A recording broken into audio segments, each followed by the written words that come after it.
is refusing to listen to the negative chatter in my own head, refusing to listen to other people's perception of me, creating something from absolutely nothing. So I got to, there's the books, there's the TV, there's all that stuff. But my biggest accomplishment is being willing to give myself 1,000 second chances. And every time I got to 999, I pressed reset. Yeah. I didn't ask permission, I gave notice. Yeah. At some point, I have to stop asking, can I be great? Can I be brilliant? Can I be okay and still be accepted?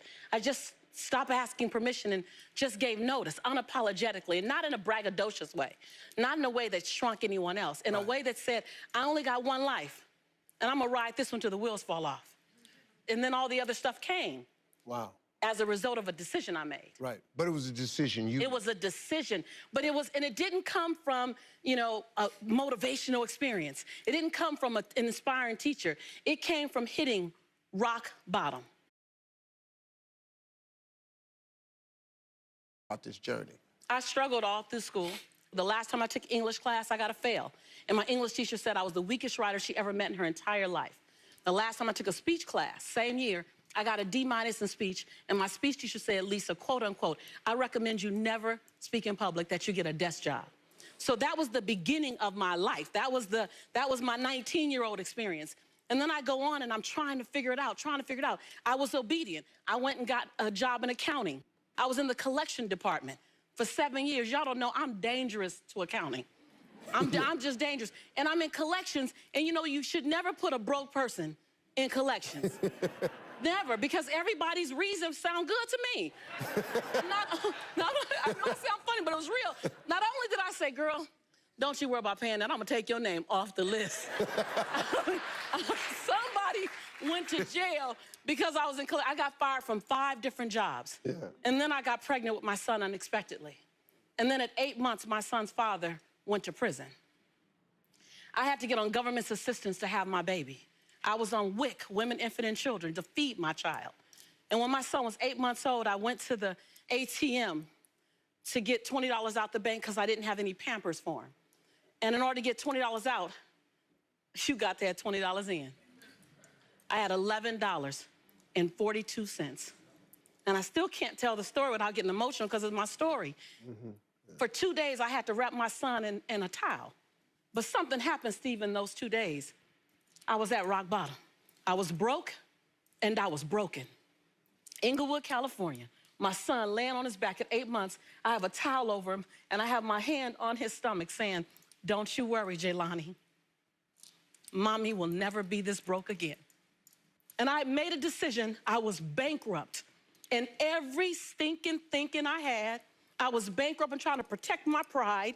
I was bankrupt in trying to be all that in a bag of chips and a bowl of grits, falsified. Mm-hmm. I was bankrupt in trying to not ask anyone for help. I was bankrupt in everything that was holding me and keeping me where I was. Mm-hmm. I've always talked a good game, but I wasn't doing anything with my gift. Mm-hmm. And all that thing about potential, I was tired of having potential. I wanted to have my now. And I looked at that baby at 8 months, and I said, I want to transform your life, because you didn't ask to come into this chaos. Come on. As an African-American male child in South Central Los Angeles, with a single mother whose father's in prison, he had a 66% chance of going to prison himself. Not on my watch. Not on my watch. So if I have to be willing to drastically transform myself so that I can become the woman that I know I can be. Right. And that's what I began to do. I was radical.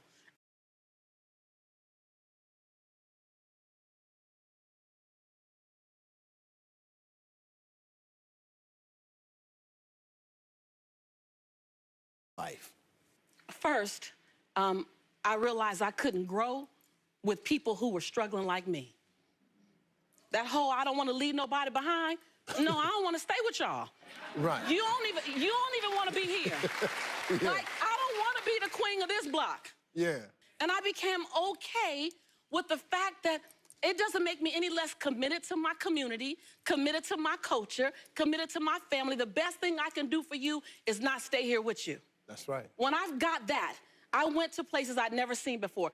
I went to conferences where people were talking about money, talking about prosperity, talking about It was like no habla español. What y'all talking about?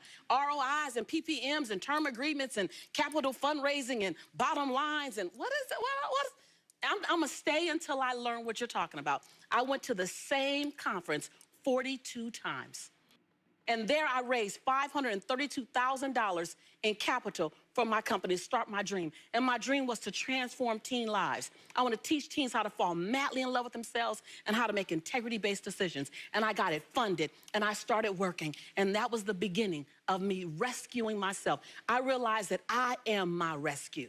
No one else is my rescue. I am my rescue.